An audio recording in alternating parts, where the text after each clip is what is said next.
Okay, so good morning, good afternoon, good evening, depending on where you're located at this moment. My name is Cindy Cerros, and I am the Education and Impact Coordinator at ICCA. We're really excited that you had the time to join this webinar, which is going to be really important for all of us to hear today. We would like to just give you a couple of things before we start. Keep your microphone off if that's possible. If you have any question, please feel free to raise your hand. You can also just send a question in the chat.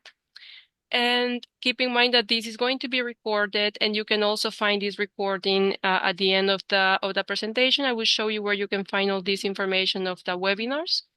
I would like to give the floor to our first speaker, Ksenija. Thank you, Cindy, for having us, and we are delighted to be here. All six of us. We have a full house of panelists, and this is really an interesting conversation which started back in Porto at the ECA Congress, and I'm delighted that all of the people who are my fellow panelists have been part of the session as well in Porto. Subsequently, we created a white paper. From that white paper, we are now going a step further in the same direction of changing the RFP processes, because we have discovered this is a little bit of an antiquated process, and we want to make sure that we all collaboratively change the landscape. And we are going to our speakers, who will introduce themselves very briefly, who they are, or what organization they are from, and their biggest challenge when it comes to RFPs. And as Cindy moves us to the next slide, she will also launch a poll, our first poll, because we want to get to know you as well and who's in the room. So I'm handing over to Tara, who is my first on the screen here. Tara, why don't you quickly introduce yourself? Thank you, Ksenija. Hi, everyone. It's great to see familiar faces and new faces. My name is Tara Miller. I'm Director of Global Sales at Destination DC. We are the Convention and Visitors Bureau for Washington, DC. So I do what many of you do and try to attract international association congresses to our destination. Do you want us to share what our biggest frustration is? What is your biggest challenge? Yes. Okay, so where do I begin? I will say that my biggest challenge, which we'll talk a lot about today, is the difference between what the RFP says will determine the decision and what actually determines the decision. Excellent, thank you. Over to Tom. Hello, everybody. Thank you for joining us today on this webinar. My name is Tom Reiser. I'm Partner Association Advisory Services at Gaining Edge. We are a global business events consultancy. Greatest challenge that I've always faced working with associations is that the board has one set of criteria for the decision-making process and another one when they actually vote to make the final decision. So really keeping the board aligned with the mission of the organization and the strategy for the Congress. Thank you so much, Tom. Magdalena. Hi, everyone. Thank you for joining us today. I'm Magdalena Holowinska, Head of Sales at Grupa MTP, that is operating Congress and exhibition venues in Poznań. We are cooperating closely with Poznań Convention Bureau in attracting association events to Poznań. And my biggest challenge, a difficult one, I have two. First one is definitely getting constructive feedback from the associations along the way. And the other one is that the RFP is not really reflecting the actual needs of the association, which really makes it difficult to come up with a good financial proposal and logistics for the event. Thank you, Magda. And Cindy, can you show us the poll results for that first poll?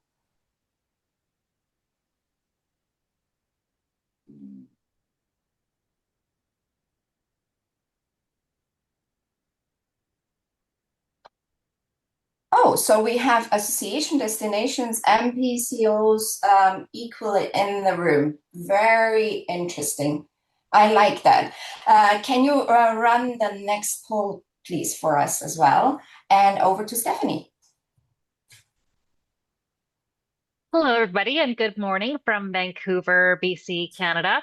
I am the Senior Business Development Manager at the Vancouver Convention Centre, and my role is working closely alongside our bureau to keep track of long-term opportunities for Canada for international meetings, and then together we work on the entire bidding process together.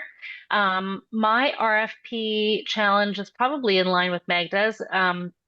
When an RFP is not complete or thorough, and that can be a lot of different things, in particular, when meeting space might be needed, what type of meeting space might be needed, what suppliers may or may not need to be sourced through our venue or might be brought in. And yeah, there's lots that we'll get into today, but I would say an incomplete RFP is sort of my number one.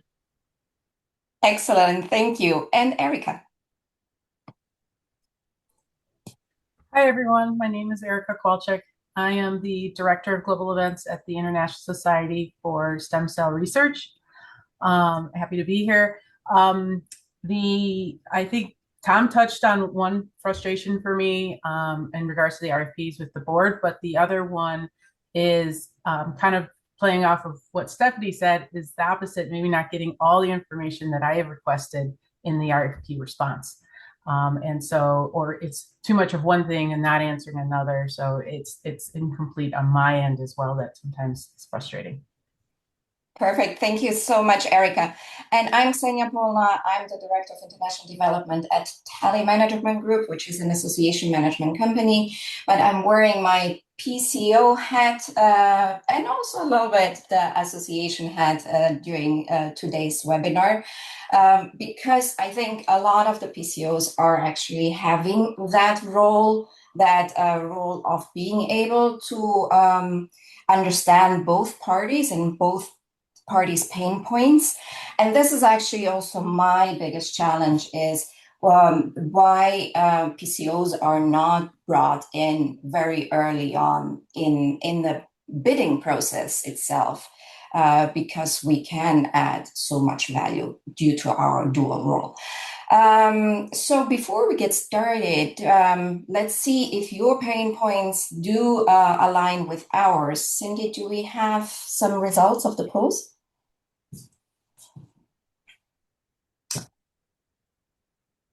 The winner: unrealistic expectations, timelines, demands, too much focus on price over value. Oh, yes, we'll definitely cover all that in today's conversations. And just before we get started, we'll show you a few of our learner outcomes and commitments of what we want to bring to you. By the end of this webinar, we are promising you that you will be able to identify some of the greater internal clarity and what's needed before an RFP is actually issued. Maybe get a better understanding and read on what are some stated criteria and factors that actually drive final decision making, or at least knowing what kind of questions to ask. Understand what information destinations, venues, PCOs need to respond strategically rather than simply provide pricing, and leave with some practical changes each of us is going to bring to you at the end of the conversation. To help us on the way, I want to highlight just very briefly a couple of things from our white paper, which... Sorry, Ksenija, to interrupt you. The view is still the preview view for the slides, just to let you know. Cindy is sharing slides. Oh, Cindy is sharing slides, sorry.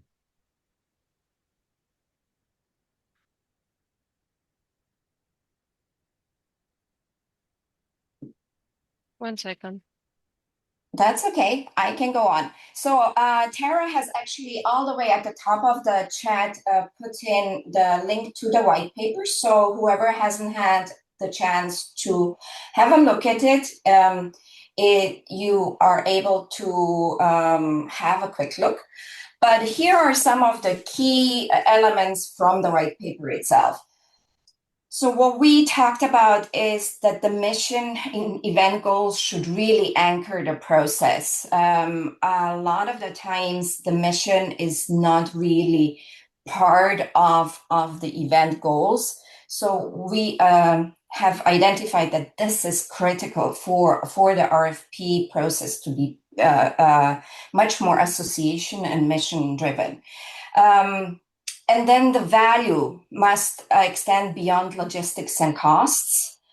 We have also identified that there should be an RFI or qualification stage, not to add another stage, but to determine a better fit. We have also highlighted that there should be much more transparency at every step, and that there should be a matrix. We've even introduced a matrix of decision criteria, deal breakers, and also areas of flexibilities. So we're talking about the RFI process, highlighting these are just 2 to 3 pages, not going into depth, but highlighting really, these are my deal breakers, but there is where I'm much more flexible. And we are talking also a little bit more about a fairly shared risk and responsibility when we are talking about RFPs. So today, however, we want to go beyond the highlights, and we are coming to our critical question. What would we need to change for associations to be able to make better decisions, and for every organization involved to invest its time and resources much more meaningful? And to be able to do that, we'll have a series of themes and conversations. And it's okay, Cindy, you can just skip the slides, because we are now going into our conversation, and we want to have our speakers front and center rather than the question itself, because we'll ask separate questions. So our first conversation will be with Erika and Tom, where we'll discuss a little bit of what really drives the decision. Erika, why don't we start with you? When an association is doing an RFP process, how clear is the board, the staff, the meeting planner about what the event really has to achieve, and what should drive the decision on where to go with this event? That's a great question. I think, looking at it, there's like 3 different perspectives. The board has their thoughts on what the meeting should be, staff has their thoughts, and of course then the planner, of course, is looking at it from their perspective. And so trying to meld it all together can be a challenge. I think because the board is sometimes almost so focused on the financial part, or what they think is the best solution, without really understanding the role of the planner. One of the things I've noted and I kept thinking about is, I think in the past, planners didn't have a seat at the table.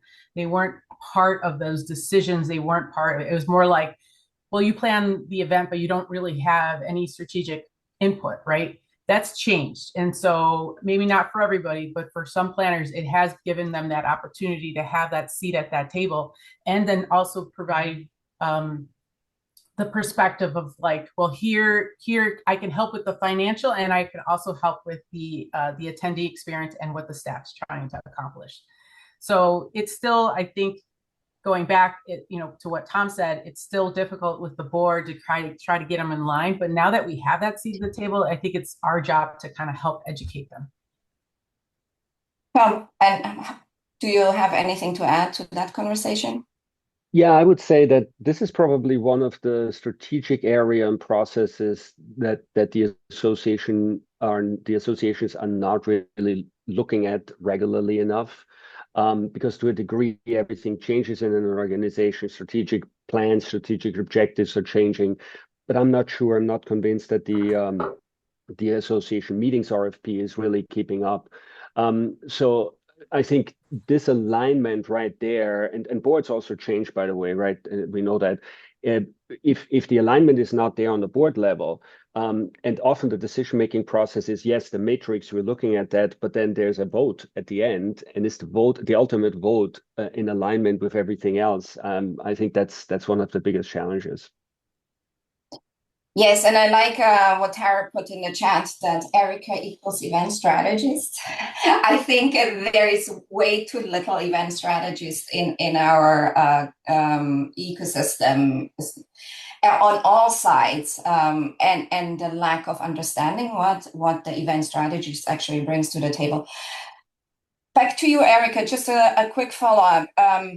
What do you think the association needs to really protect within the RFP process?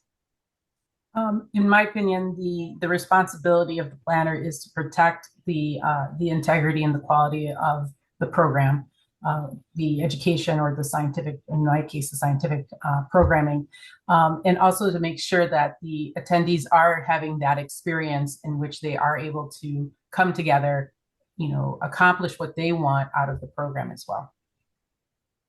Thank you. And for anybody who has any comments or questions, please feel free to put them in the chat or raise their hand, because we are monitoring and we want to make sure that you get the most out of this webinar. Tom, you were talking about that alignment. Where do you think those stated priorities and the actual decision-making start to diverge and we are off the path? Yeah, too many different interpretations. And I think Erika said this before, too many different interpretations of what means what and what the ultimate decision needs to be based on. As I mentioned before, the matrix is one thing that typically informs a part of the process. But I don't know how it is in every organization, but often there is kind of a vote. Sometimes it's even a secret vote. And then I think things often get off the rails. And I really think that by bringing the board on this journey with you and having actually very intentional discussions about, okay, what are we really looking for next year or the year after and so on for our meetings, it can really make sure that they are more focused on achieving those goals rather than whether they want to go to a particular city or whether, as Erika said, the financial result is one or the other. Often, actually, the differences are not that great, and it becomes very much a personal decision rather than an objective matrix decision that you should have as an organization. So you hit the nail on the head there. Do you think that it has actually something to do with a lot of boards not understanding what their role should be in terms of understanding their strategic position and making decisions not on emotion, but rather what's best for the organization itself? Yeah, that's a big aspect. And then again, it is constantly making sure everybody thinks the same way. You don't want that, but thinks in the same direction.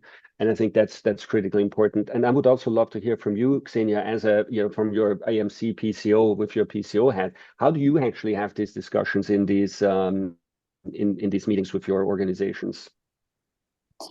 Well, with same difficulty, because obviously when you have volunteer leaders, they are very much invested in doing their best, leaving a legacy. And I think that's a very human aspect of wanting to volunteer for a board and leading the association. And it is a fine line to provide guidance. But I think what you just said is taking them on a journey and having them understand how their decision is going to impact for the greater good of the association, or if we don't make a good decision, how it's going to negatively impact the society. And Stephanie, I know you have been talking about that a lot. When the decision is based on something else from what the published criteria is, what is very helpful for you to know in that instance? Yes, and I think when we've talked about this in the past, prepping for this call, it's not just from a venue's perspective. But I think one of our biggest challenges is when we lose a bid, not getting clear feedback as to why. That's a real struggle. Um, because you do put a lot of work into it. Obviously, often you have local professionals that have helped with the bid, leading the bid, and they're very invested in it. And I think that we would all prefer to hear a little more feedback as to why we've lost. That helps us fix the bid for next time. It helps us know if the reasons we lost are ones within our control or if it just happened to be who we were up against in that instance. But it really is helpful for us to get clear feedback. And I recognize that you may sometimes, if you're giving us the feedback, you may feel like you're going to hurt our feelings or we'll be disappointed. Well, we're already disappointed, but we understand that it's just a part of the bidding process. And so you can't win them all. And it really does help us to get some feedback as to why, in this instance, we weren't picked. Thank you, Stephanie. And Tara, I know you want to weigh in on that one. Yeah, one thing I was going to add to Stephanie's point is and we don't need to just wait till the final decision to get feedback. We're encouraging as part of this to give feedback throughout the bidding stage. And we actually experienced this recently where once the preliminary bids were all submitted and everything was being evaluated side by side, we had the chance to get early feedback about where the gaps were in our bid, or there's a check-in point if the association is seeing that criteria is changing, because as we all know, some of these bid processes can take months, sometimes even over a year before your first submission or longer when the final decisions are made. So if world is changing, criteria is changing, there's a check-in point that gives everyone a fair chance to address gaps or clarify where needed or shift if there is a sense that the criteria is evolving. And with that opportunity, we were able to then actually win that bid because we had that chance to address feedback throughout the process. Perfect. And that is a great segue into our next conversation. But before we go, I saw Tom put in a question in the chat to the associations. I have another question for the associations. If you could share in the chat, do you provide feedback and do you provide very transparent feedback on what criteria we use? And I think that is maybe one of the elements which we wanted from that white paper to start continuing, that fairness and transparency in feedback. As Stephanie said, you may think you're hurting somebody's feeling, but not knowing is even worse and much more discouraging because you don't know, should I bid again? Is this something totally out of the realm of our possibilities? So having that honest feedback and knowing what the criteria actually ended up being versus what was published is, I think, one of the key areas. Money, we've mentioned that a lot of times. Tara, financial support can be valuable to an association, but at what point does it support a better event? And at what point does it begin to distort the decision-making process, in your view? I think in our prep calls, this was, one of the longest debated, can meetings be bought? And I know in all of our industry sessions, we talk about this a lot as a pet peeve. And so I think something I'll lead with is knowing that there seems to be a sense that these RFPs a lot of times are leading with funding or what support will be given. And so there's this sense that business needs to be bought. And across the world, we're seeing that the Convention and Visitors Bureaus or DMOs or whatever the business model is, our funding as a CVB is being questioned, is being cut. You're seeing in many European destinations, they're being dissolved altogether. So when we're thinking about funding, I think we have to look at the business models and where the funding is coming from, and the associations have to understand that based on their rotations. And so if it truly is an open global rotation, then that's really hard to evaluate one region to another based on funding sources and what is required for that. The other thing I wanted to bring up is for those metrics, for example, in North America, a lot of our funding comes from a hotel occupancy or a bedroom tax. And so that's why when you're coming into the US in particular, and even Canada, a lot of times we ask about your hotel bedroom commitments, your contracted bedrooms, your pickup, because that's the levy, that's the calculation for funding, for example, and that's completely different than somewhere else in the world that may have legacy requirements, sustainability, other things based on where those funding sources are coming from. And another point that's been interesting to talk about is the level that some of the destinations are investing in the association meetings. If you look at your association sponsorship prospectus, we're becoming your headline sponsor. And so we would challenge the associations to consider that as well. And what are the deliverables that the destination or the whole partner is getting? If you're looking at that investment, we've become your headline sponsor, really. And so look at that when you're looking at reporting after the fact, ROI that we have to prove, and that gets into a whole nother conversation about, impact and sustainability metrics and economic impact, because that is the reporting that we then have to share with our stakeholders of why we've made this investment. Thank you, Tara. And Erika, how does that then look from your perspective as an association? So interesting enough, we do note the sponsorship level to, excuse me, whether it's the Bureau, the city, or the grant funder in different levels, whether depending on the support, it could be silver, or they can dictate they want to be a silver sponsor.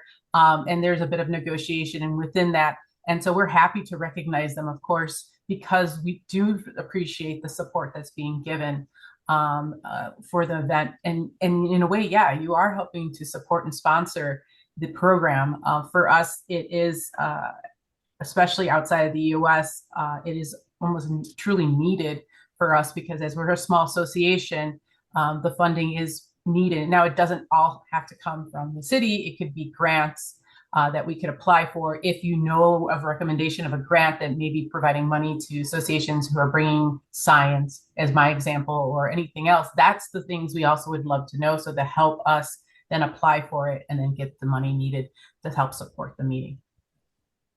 And I know, Tara, you mentioned that as well on our prep call, that it doesn't necessarily need to, all the financial support doesn't necessarily need to come out of the Convention Bureau's funds, that you are actually a real right partner on the ground who can identify those grants available. Yeah, and that's something we talked about, and I think Vancouver, just being on the call, and Canada with some of the subvention programming, some cities have it published. And so we talked about timelines of it, where some grants, if they're coming from economic development authorities, for example, their timelines are very different. Like we had something that came out for tech events that was run through an economic partnership, but your event had to happen within the next, let's say 1 year to 2 years. And the world that we live on, those bids are already won, it's already delivering. So great for that, but not necessarily in the bidding process. So I think as our ecosystem is growing and who's involved, is all of us aligning on the value of already booked congresses and helping the associations tap into what might be available now that wasn't available during the bidding process, but then how do we kind of create the path forward to also help when we're doing all of these future looking bids. And to your point, not just cash. And so as part of the RFP process and that matrix, clarity about where the support is really needed, cash versus connections versus expertise. And so that all of that can be considered. And Erika, it's a fine line when you're having funding and sponsors. And how do you balance that with delivering valuable experiences and acting in the interest of your members? Well, that is the challenge. I'm speaking from like a small association. I always joke about the fact that they have champagne dreams, but I have a beer budget. And so it is definitely a hard balance to try to make sure, do we have all the funding that's needed to do what we want to make sure that experience. And it is, to what Tara said, is working with the center and talking about, well, here's what we need, and here is some expectations that some people may expect from us. How can we work together to make this work? What ways can, it could be menu sharing, or, saying, hey, look, I only have this amount of money. Can you help me? And the chef can get creative. It could be where the AV person, and you have to say, I'm trying to accomplish this. What can we do to help cut the cost? I think it's just having those conversations, but it is definitely, I think, as planners, one of our biggest challenges is to try to balance all of it. And you mentioned the venue here, Magdalena. Do you experience some similar tensions and challenges when it comes to providing some value offering and having those conversations? The tensions appear when we learn about those concessions and discounts that we have to provide later on, not in the beginning stages of the event planning. And when we constantly hearing of the discounts that we have to provide, then it's no longer a partnership, but rather a situation when we as a venue have to constantly adjust to the requirements of the event. And we also have our boards that we have to respond to. So I don't mind concessions unless they are wisely done and planned ahead of the event. So we all know that every concession has a cost somewhere in the event model, and just to avoid the most difficult decisions that can actually influence badly not only on the venue but also on the level of services, especially those visible to the participants, like catering. And so in order to bring that balance back to the partnership, I'd say it would be really nice to have some open conversations from the beginning, and where we could still have the possibility to advise our clients and the associations what concessions could be made so as to avoid the most difficult ones. And it all starts from the basics, like changes, flexibility in the space design, changes to the setup that could be done overnight. And that could bring and maybe improve the budget beforehand, before we have to really make the difficult decisions. Excellent. And this is also really where by the end of this webinar, I think everybody will hear at least another 20 times transparency early enough, and bringing in the partners and having those partner conversations is so important. And this is really also where a local PCO can help very early on. We have the volume. So association meeting comes into the destination as a one-off. You may not return to that same destination ever again, or not in the next 15, 20 years. We have the volume. We have meetings ongoing. We have partnerships, relationships. We can leverage those against you and helping you deliver better quality services. As well as advise and say, hey, we've done events in this venue. Why don't you think it like that? Because this really worked well. So bringing in all of those partners working together, in the end of the day, we have one goal all together, creating extraordinary experiences and wow moments for the delegates, because it's in the interest of the venue, the destination, the PCO, the association itself, that everybody talks about that event and wants to come back together. And Tom, I see you have unmuted. No, I fully agree with you. Perfect. In a perfect world, yes. In a perfect world, yes. But we are now going on, because we've talked so much about the partnership, and let's talk more. Are we asking the right questions when associations are coming to us? So Stephanie, over to you. What information do venues need early on to provide really an accurate, creative, and commercially realistic response?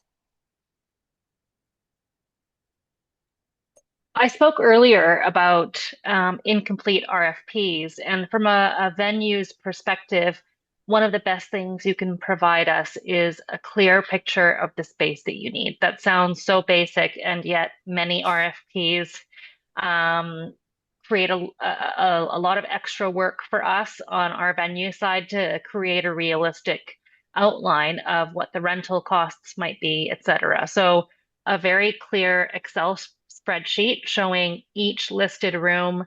I'm seeing a little bit of nods on the Excel document. That's the best way to give us the information. So each meeting space, along with which days, clearly outlined really helps, along with any requested move-in days. That really will give us the information we need at an early stage to get a picture of what kind of footprint you might need in our venue, how that might impact whatever else we have booked, if we need to move other things to accommodate your program. So that's my number one thing. Also, a clear outline for us on all the possible things you might be doing in our venue. And this includes food and beverage, obviously. Sometimes we'll talk with clients and they'll have told us about a component of their food and beverage, but perhaps not all of it because they might typically do that offsite in some cities. Well, in Vancouver, it really depends on the scope of what you might need to do offsite and if that will be practical. So it may end up being in the venue. So having a full picture of the food and beverage program for the entire event, even if you'd prefer it to be offsite, it can just get marked that way. That still really helps us. And then each venue around the world is set up so differently, and everybody has different sort of revenue streams that will sort of augment the overall picture for us as the venue. So listing even in the RFP, if you plan on bringing in your own AV company, or if you would prefer to use the one that we have in-house, that changes the financial picture for a lot of venues. So just getting as clear a picture as possible as all the potential different sort of revenue streams for us. The exhibition component, just like you as an association probably make a lot of your money off of your exhibit floor, so do we from a lot of exhibit orders from all the booths. So again, a clear picture of how many exhibitors might be coming. That really gives us a hand in creating an offer. And like Magda said earlier, when we have all the information in hand at a very early stage, we're often able to give a much better financial offer to you rather than finding out later something else. So that we either need to cut back on, or that we might be making some additional revenue from through some of our suppliers. So if we get a full picture of everything that you'll be bringing to the city and to our venue, we can often give a much better offer to you. And the one thing I think is worth mentioning is I'm pretty sure everybody involved in the International Association business does it because you find it really interesting and or you believe in sort of the cause behind it.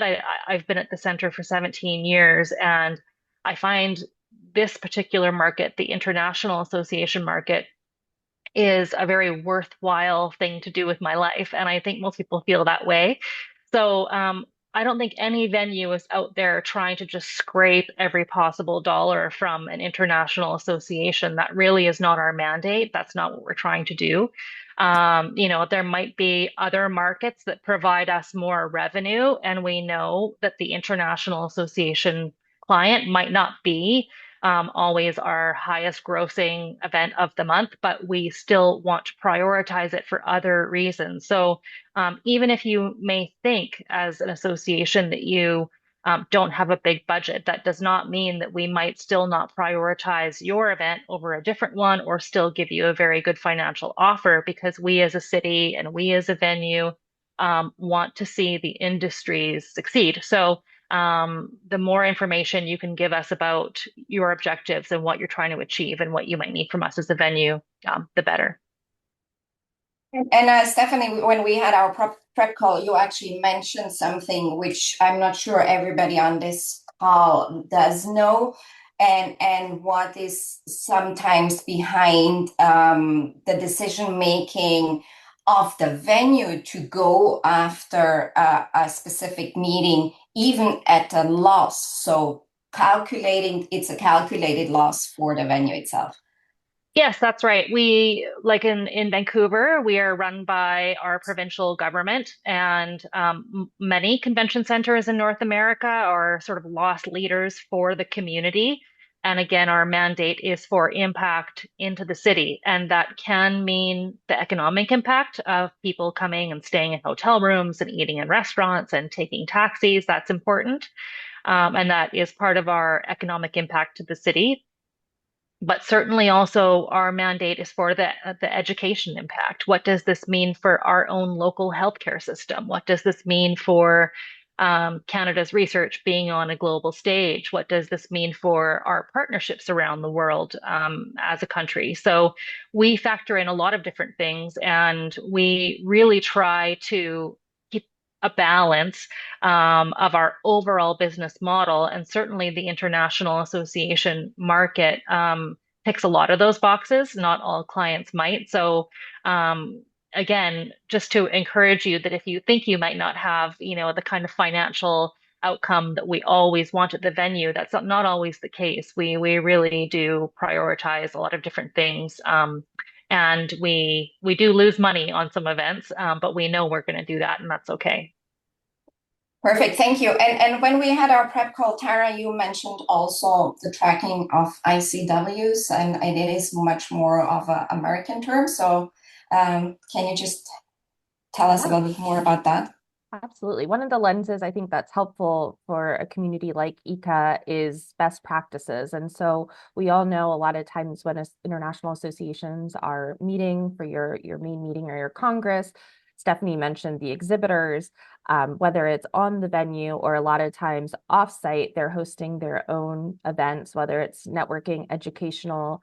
We're seeing very much of a trend with co-located meetings, meaning maybe you have a large exhibitor who has a bunch of staff coming to your association meeting and they decide to do their own internal staff meeting just because they have a number of people already coming and then they're saving on that travel cost. And so we call them ICWs in conjunction with affiliates, however you want to name them, but there are a few associations that we've seen that have done really well at tracking it, not just what happens on the venue, which contributes to the revenues that Stephanie mentioned, but all around the city. And so then on that RFP, you have X association, here is what we host, but we've been able to document that here is what all of our sponsors, partners, exhibitors are doing in the city. Now, a lot of associations will ask, how did they capture that? And so I think that will be for another topic, but I've heard things when I've inquired, we like to point out good work when we see it and say, everyone needs to do this. How did you capture this? Some associations have mentioned a requirement.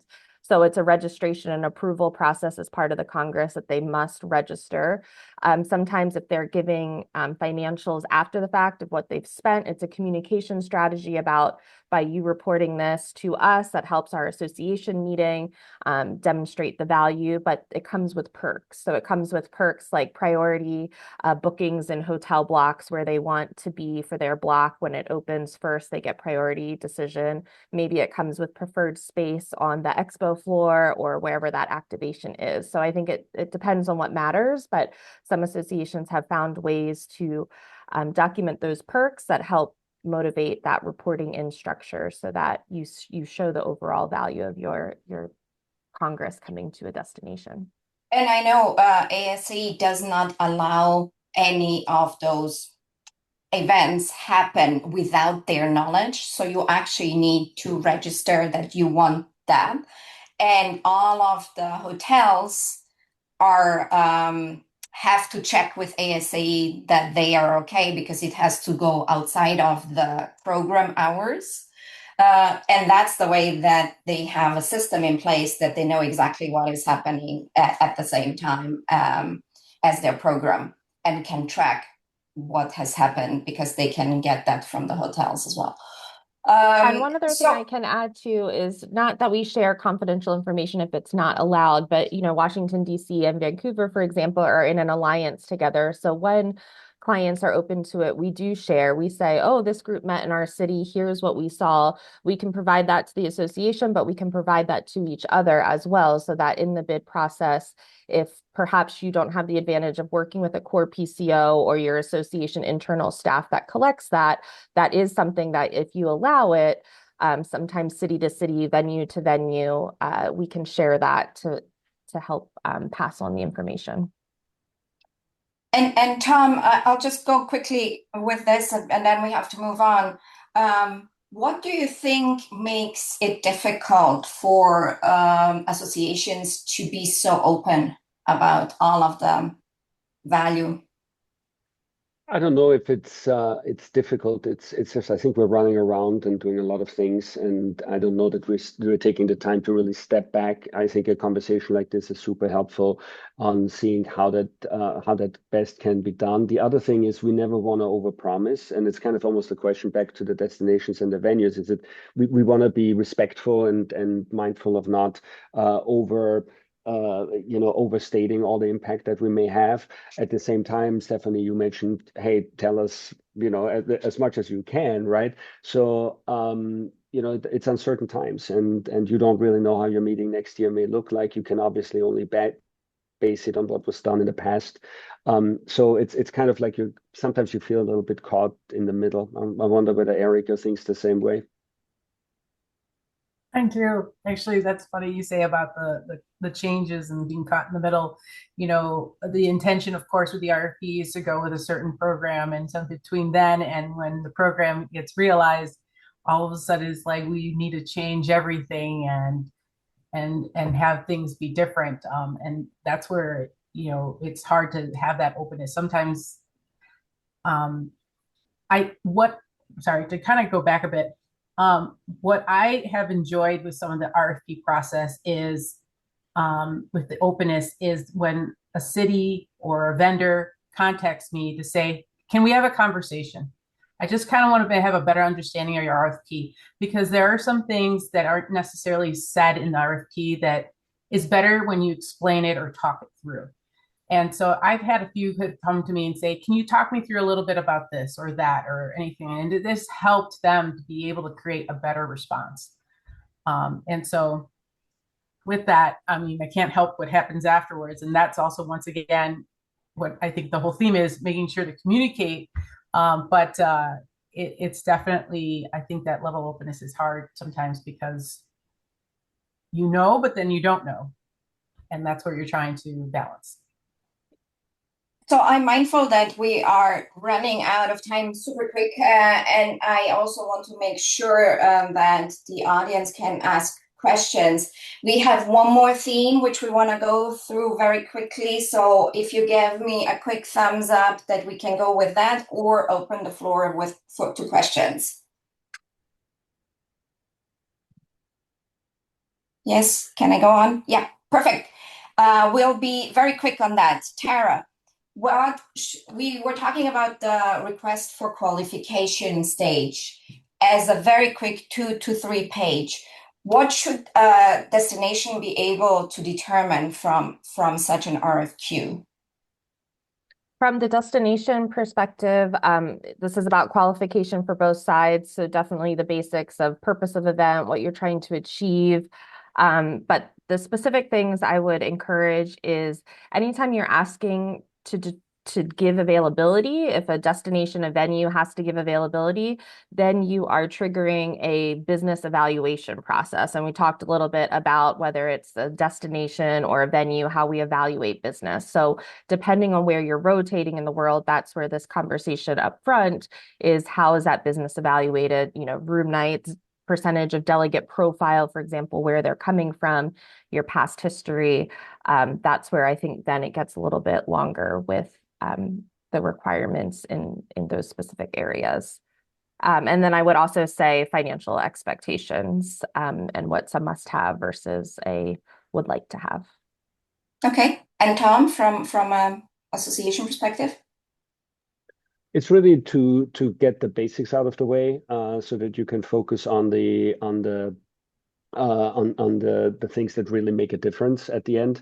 So everything from the space, the availability, some of the aspects around the destination, how you do business, so that generally speaking, we could really run the meeting there, and then it becomes much more competitive, and where can you do better. Perfect. And I see there was some comments in the chat as well on that. And you commented, Tom, on it as well? That was really more the question around hotels and how you deal with the situation. I think a very good question. It is in the interest of the association to have people in the official room block, but I think it's increasingly difficult to manage, particularly in certain destinations. And it also depends on the size of your meeting, right? I mean, if you have a citywide, a bit easier. If not, then it becomes much more complicated. And talking about the room block, because of the practices in the US versus the rest of the world, Tom and Erika, how do you see, is that a barrier in your world to be narrowed into the room block and commitment in the US, for instance?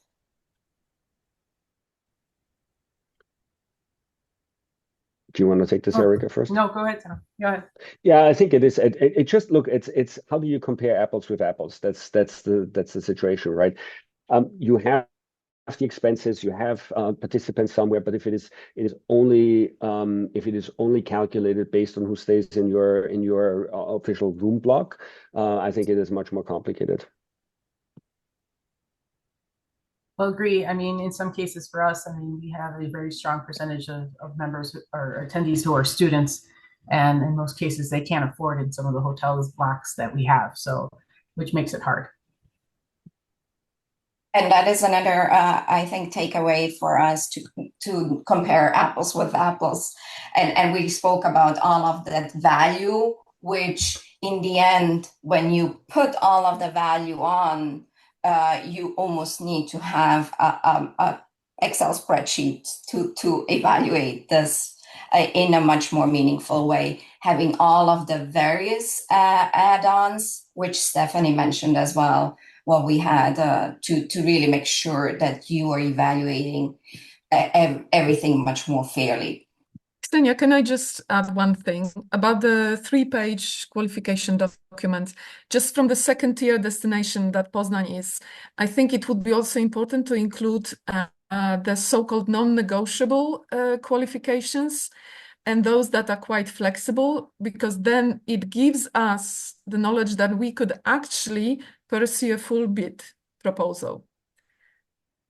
Because just not to get rid of the smaller destinations that on paper do not look that good, but could actually offer something extra that would make up for the qualities that we do not have as a bigger city. And that was exactly the reason why we introduced this as an idea, because that will actually give a lot of opportunity for smaller destinations to compete in this space. So we are wrapping up, and each of us will share something, what you want to commit to coming out of this in terms of change. We started the webinar is what will it take for us to change within our own organizations, within our own ecosystem, to actually start moving towards a much fairer and more transparent RFP process. So I'll start with you, Erika. Great, thanks. It has been touched upon here, and I know it's the communication, but to better align things with the board. And making sure that I'm trying to make sure I educate them on the process and what's led to this for them to make the decision as opposed to only looking at the financial. Perfect. Thank you, Erika. Magdalena. Definitely more open conversation and so as to move beyond compliance, clearly flag assumptions and alternative solutions, and offer some flexibility as well. Excellent. Stephanie? I think sometimes if an RFP process is really rigorous, like has lots of bylaws and seems very formal, or we're going through our national association, I think sometimes we are hesitant to see if we can get clarification during the process anyway. So I think, Erika, your comment about jumping on the phone with you. Not everybody has an executive director or someone like you in-house, but I still think even trying to reach out to the selection committee or those board members, I think that that's a good reminder. And I certainly will personally be trying to do that more this upcoming year based on that. Thank you. Tara? My commitment is to recognize and share great examples when we see them, whether that's as a destination, as a venue, as a community. I think if we spend as much time sharing what works well and noting, oh, this is really great, this should be shared, as we do complaining about what doesn't work, we can get the RFP process improved much faster. Tom?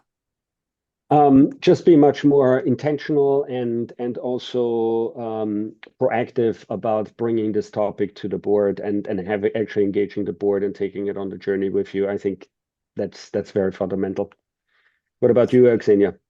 I had a different commitment coming into it, and I said I wasn't gonna do anything after this again. But my commitment now is I want to keep on this conversation alive, and I want to start collecting those best practices and maybe do another session with ICCA, do another maybe white paper with the World PCO Alliance, because I do see that there is a need, and then that there is an opportunity for us to actually continue this conversation.